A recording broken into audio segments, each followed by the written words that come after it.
is not always about desire or want. More often than not, it actually has to do with something so much deeper.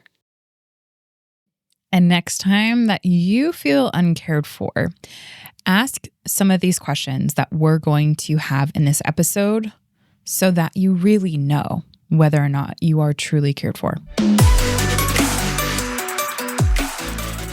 Hey everybody, it's Bianca. Welcome back, Evolvers, for episode number 489. It's Amelia.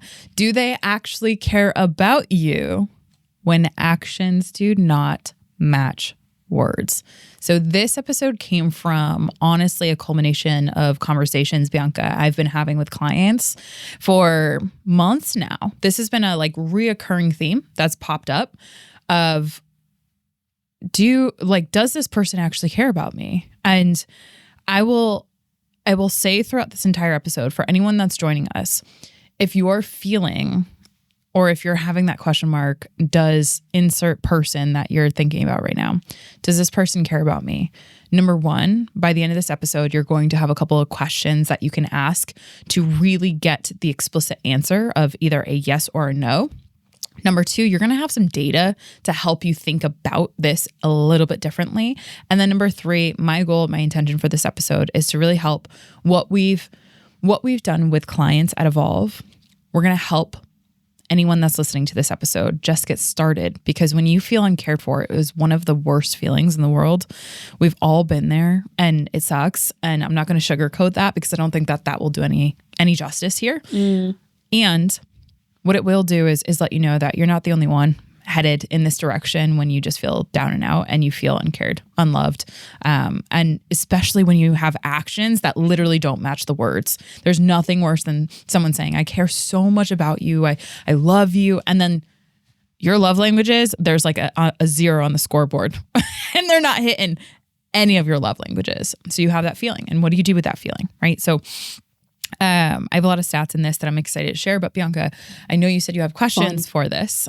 So happy to frame this with one client story, many client story. How do you want to go about today? So not too long ago when we were doing group coaching, when we did cohort number 3, you and I were talking about this concept of care, and you had created a concept and a digital asset that we have now used in group coaching. We've given it to so many clients. It has been so helpful. This concept called the Care Star. So the Care Star is something that you created, and there's a few different components to it. Can you start off by telling everybody what that is and how that relates to this conversation? 100%. And the way in which I want to share that is I actually, it was an IG live that you and I had done where I don't remember what the topic or the conversation was, but it really got down into what it is, which is so pervasive for so many people that they're left with when they feel uncared for. And the emotional experience when you feel uncared for, there is sorrow, there is anguish, there's disappointment. Sometimes there's anger.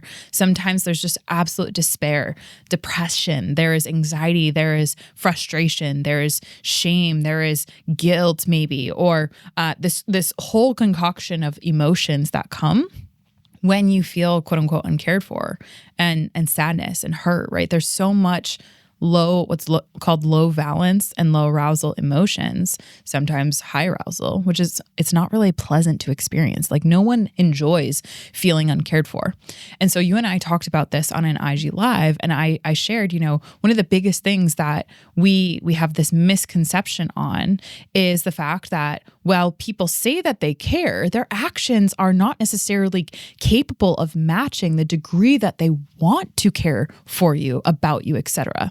And so whether it's my client, and I'm going to just substitute names, Josie or Priyanka, or it is Lily, or it is Joe, there are so many individuals that come to me and say, Amelia, like they're coming to me with those emotions, and they're trying to cope with those emotions and trying to figure out my family, my friends, she texted me this and I haven't seen her show up to a friend date. Like I'm not seeing them put in the same level of effort that I am. Just this lopsided emotional experience when it comes to relationships. I feel like I'm putting in more effort in this friendship than she is or than he is. I feel like I text my family and they don't text me back, like all of these things, right? Like it's super common. And I'm sitting there like, okay, totally valid experience. And we were talking about this on the IG Live. And in session, I'll say, at the end of the day, one of the big questions that I think is really important to acknowledge here is, what capacity does this person have available to actually care for you in the way in which you need them or want them or desire of them to care, and have it quote unquote check the box, where you literally have this internal feeling of all that anguish, sorrow, pain, that feeling uncared for flips over to the, I feel super cared for. I feel loved. Like I feel that, which they tell me in my bones, in my knowing. I'm never questioning that. And that's a question that I realize, like, what capacity do they have to actually care in the way in which you need or you want or you believe they're capable of? That actually opens up the aperture, the scope. And so the care star really acknowledges the fact that their care and the way in which we're thinking about it in what I'm going to refer to as a quote unquote victim mindset, because usually that's what's happening when we feel uncared for. And then we go down the rabbit hole of like, there's something wrong with me. There must be, like something is wrong inherently with me that I have warranted this type of neglect. That's usually what goes down there. I'm not saying you're a victim. It triggers all of the core limiting beliefs that we have about ourselves. I'm unwanted, I'm unlovable, I'm uncared for, this always happens to me. 100%.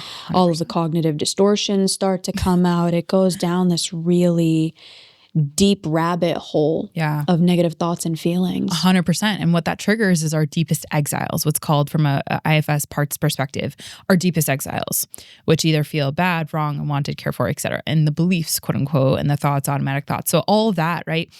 I say it's a victim mindset because usually we do not know how to get ourselves out of that, or to expand the aperture, the scope of how our limiting beliefs or how our core wounding is quote unquote thinking and churning around in these emotions. And it kind of feels like you're in this like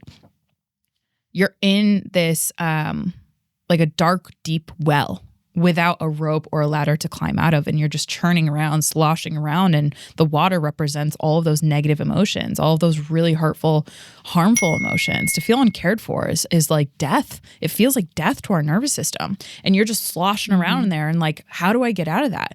And so the care star, to be more direct answering your question, the care star was a concept to really help visualize, and you'll see on the screen how actually it is helpful to expand that concept of how we're thinking about why are we not cared for, and not just like, what did I do? But let's actually look at this more objectively, more holistically, more from a scientist kind of lens of like, that's curious.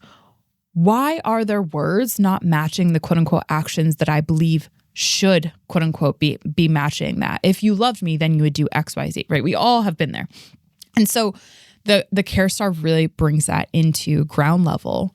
What objective evidence we have, statistics, probabilities, life experiences into the fold, which I found has been extremely helpful for people to kind of get out of that exiled young mindset that doesn't take the whole perspective of life into account. And it takes us into a wider aperture. So how capable is someone really of caring for you? What this does, the care star, it has 5 C's: compassionate, capabilities, courageousness, curiosity, and conscientiousness. Those 5 C's represent the points on each point of the care star. And what you're meant to do, and this is an exercise that I'll take through with individuals that are really struggling in this, is asking you to rate 0 to 10, 0 being like they don't care and they have 0 capacity for care, on each element, so that you can get a better understanding of what actual capacity does this person that you're feeling uncared for, what capacity does this person really have to care? So for example, and I want to just blanket this with some general stats that I had for this episode because I think it's really important. We do not realize when we're in those moments, when we feel uncared for, when we're recognizing and really seeing where people are falling short of our expectations of care, we do not realize what is going on in the life of someone else. In other words, their capacity to meet your quote unquote expectations of how you want to be loved, about how you want to be cared for, right? You can look at this from the standpoint of a partner and your boyfriend or intimate partner not hitting the mark. Or you could look at it from the standpoint of an adult child and your parents just totally missing the mark. You can look at it from the flip side, a parent having a friend, right? An adult friend, and your adult friend just totally missing the mark, you feeling uncared for. And one of the reasons this is so powerful is because the missing the mark, we just start to internalize and personalize it. They don't care, right? We just blanket statement these quote unquote, they must not care. It's these absolute all or nothing cognitive distortions that then help us quote unquote cope with what we're creating in our head, the narrative and the story is of that person. Or we go to villainization, which is common. But what we don't take into consideration is what is the cognitive limit of an actual human being? In other words, when you're living and existing on this earth, it's a lot just to try to get by on your day-to-day, right? And the cognitive limit, there's an actual number that has been scientifically and empirically tested and found again and again that human beings can only have so much capacity to care and maintain relationships to a deep degree. And this is where the cognitive limit of human beings shows again and again, and it's called Dunbar's number for anyone that wants to research it or go deeper, which essentially says human beings can only maintain, from a capacity standpoint, close relationships to where you care at a 10 out of 10, and you have capacity to care at a 10 out of 10 with 5 close people, okay?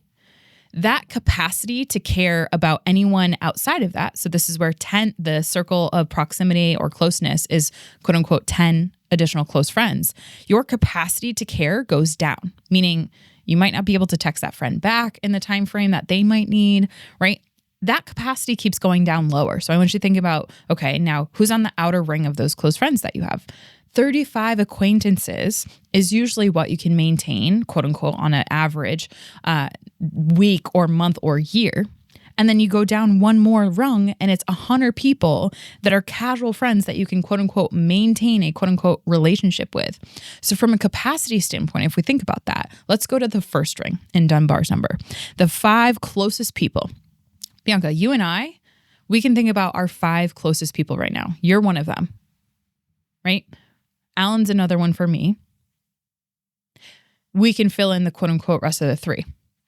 You and I, based on our goals, have only so much capacity to literally extend care to one another, right? I have a text that I got from you this morning, and I had the capacity and the time that I had in my day to acknowledge that with a hug emoji rather than a deep, thorough text message.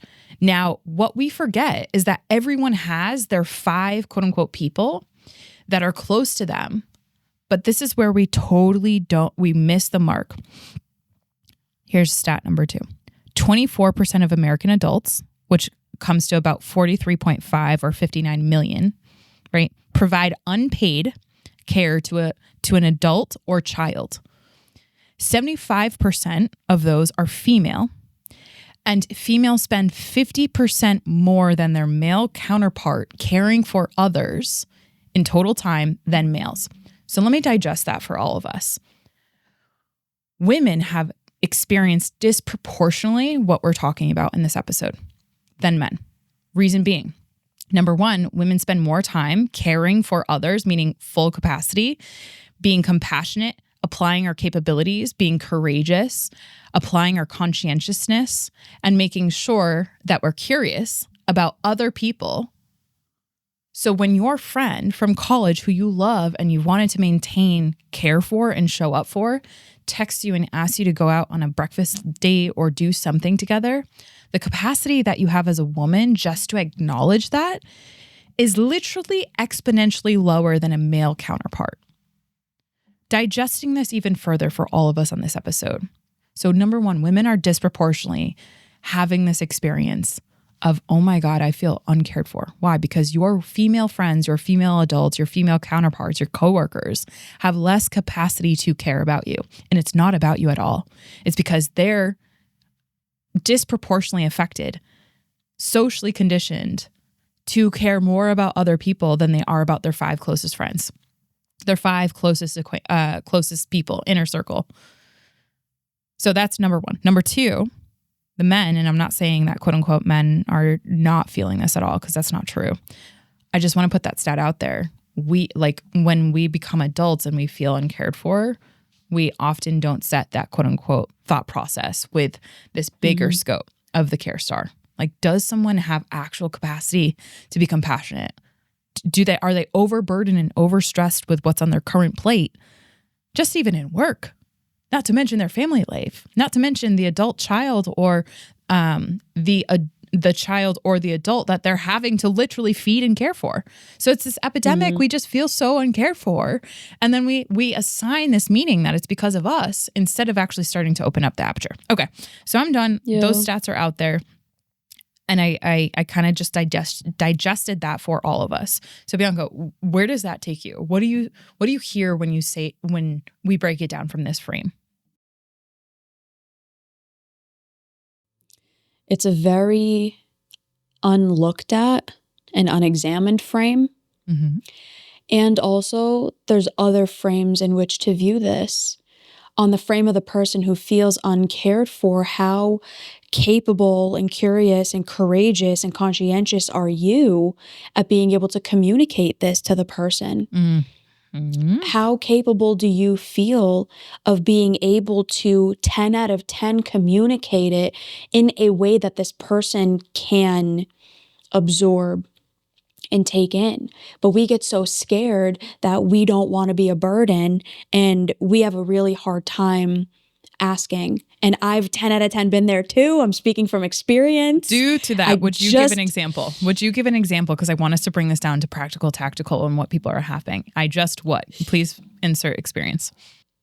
So just really quick before we do that, because we're limited on time for today. Mm-hmm. So I will get back to that. Okay. The other thing is we also have to understand, so if you rank these people 0 to 10 on these 5 points, and this person does not have the capability, courageousness, curiosity, conscientiousness, and compassion to be able to care for you, then it is vital that you stop asking for them to care about you. We need to stop putting expectations on people who are unable to meet our needs. And sometimes the person is selfish and they're not going to want to care about you because it doesn't benefit them. That has nothing to do with you. It has to do with them. Sometimes it is about you. And as a lot of people don't like therapy speak because it's all like, oh, just validate the person who's in the therapy chair. Yeah, we don't do that here at Evolve. The amount of times that I've sat a client down and I was like, oh, I think that was your fault. I can understand the other perspective. Do you see that even in this? Yeah. And that's okay. And we'll figure it out. For sure. But it's not, there's 2 people in this dynamic, and you have to be able to see both sides and then make an informed decision based on that. But where we consistently get ourselves hurt is by expecting people who have consistently shown that they do not have the capabilities and the capacity to care. We keep asking, and then we internalize it and we make it about us. Yeah. So to get back to the story, and just really quick, because we have to go in a couple of minutes because we both have client calls that we have to get to. I recently had an exchange with someone, a new person in my life, and I was feeling very uncared for. So this exact dynamic, I was feeling very uncared for. I felt like I was communicating well, and I felt as though I was doing a good job. And suffice it to say, I reached out and I said, hey, I'm noticing X, Y, and Z. this is how I'm feeling about it. Can you let me know your perspective and what's going on here? Mm-hmm. Their perspective was completely opposite of mine. It was wildly different. And they were like, hey, I hear you 100%, but this is what I'm noticing. Nice. Here's what my experience of this has been. And I had no idea. And that's me. And I'm pretty emotionally intelligent and socially and relationally aware. So for me to have an experience like that, and I'm not like magnificent or by any means or like by any stretch of the imagination, but we're real people too. We go through this stuff too. 100%. And it happens. It happens. Now, here's the thing. I did have the capabilities. It was hard, but I had the courage to have curiosity. I was conscientious and I was compassionate. And so was this person. Love that. Because we intentionally are coming into this dynamic, having worked on ourselves and wanting to work on this exchange, this interpersonal dynamic. If you have two people who are open and willing to do that, you will have a magnificent relationship of any kind.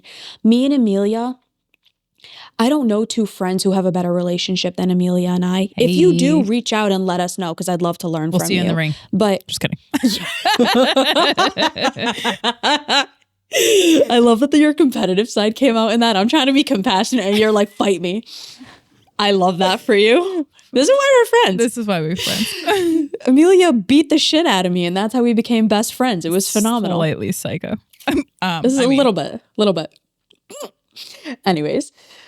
So I want to comment on that because the want to care is there. How we show up to be able to care, quote unquote, is so different. But if that want and that desire to what you said earlier, it's not just about desire. The desire is there. The desire to care is there. And if that desire is there, that's a great starting point. And know that your ability to care in the way in which it matters and it has meaning and is a 10 out of 10 in the other person's heart and eyes and their chapter in their life, that's going to change. So having that courage to work through I don't know if this is going to land in the quote unquote care zone that you have for me.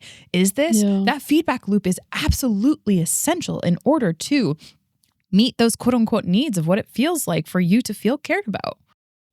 And if the other person does have less capabilities and less conscientiousness and whatever than you do, and they are telling you that they want to work on it, then you do have a role to help this person learn how to care about you. 100%. But we don't want to have to do that. And again, same. I get it. I don't want to have to teach you how to care about me. Same. I don't want to have to teach you. You should just know. But I will.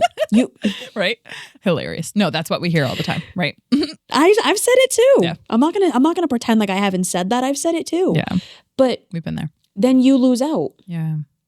It's a two-way street. So two-way street. It's 100% a two-way street. And I just want to pull up these stats before we go, or these notes that I had taken down to prep for this episode. Bring it. When words don't match actions, what do you do? Safety in relationships requires consistency, predictability, trust, and these cannot happen when words and actions are misaligned. Emotional safety is deeply impacted. Behavioral incongruence can cause cognitive dissonance. We experience prediction error, which is a mismatch between expected outcomes and actual experience. Our attachment wounds get activated. And it severely impacts our ability to have effective relationships. So to kind of put all of this together, that person has to have these 5 things, but so do you. And you need to be able to decipher, is this a capability, curiosity, compassion issue, but there's desire there and I can help them? Is this a me issue where I'm too scared to bring it up? Or is this actually a them issue where they don't want to? And then I have to make a difficult decision. Multiple different ways in which to frame this and to think about this. But our suggestion to every single one of you watching this is rate yourself first on these 5 things. Compare to someone who you know is better than you, but not someone where it feels so far outside of your capabilities that you'll never get there. Like appropriate comparison is really important. So like if I'm comparing height, I'm not going to compare me to Shaquille O'Neal. I'm barely 5'2". He's like 7 something. Okay. That's not fair. But if I'm comparing to other women, okay, I'm comparable-ish to other women. Whatever, terrible example, but you get what I'm saying. What I want to help with that is like, it's not just about how to know if they care, because it's not an if. People care. Trust us. People care so deeply. That's why we go through the emotional experiences that we have. It's how do I log the patterns when they have capacity to care? So for example, someone phone calls you. Like I literally just got a phone call while we're here from my father, while we're recording. I'm logging the pattern that it's between 12 o'clock and 1 o'clock when he has capacity to care. And he went and go ahead and sent a phone call. Awesome. Okay. How do I log that pattern? Okay. Around that time frame, he has capacity to do a phone call. Awesome. Right? Like that's a practical example. It's not an all or nothing. There's always that desire to care, but yet we as human beings struggle in these quote unquote skills to log the patterns of what our quote unquote bids are when we do have capacity. So I want to shift everyone's attention to if they do or if they don't, right? Because it's not that. It's never that with human beings. What I've learned and what I've seen, it's when do they have capacity to show the care that they think that I need? That's a better question. So Bianca, rounding this episode out, because I know we got to jump. Well said. My episode suggestion is 328, why friendships are so hard as we grow up. Nice. 418, how to heal from an addictive relationship. If this is something that you are struggling with, please reach out. You're not alone in feeling like this. There's so many people that feel like this. And care is a practice. Care is a habit. Care is a set of competencies that everybody can build over time. And we would love to help you to be able to do that. Seriously, we would love that. All right, everyone, thank you so much for your interest, as always, in the science of holistic mental health and well-being. We have adored speaking into your lives, and we so deeply are appreciative to be able to do so. So we hope to see you on the next episode. As always, keep evolving, everyone. Bye, everybody.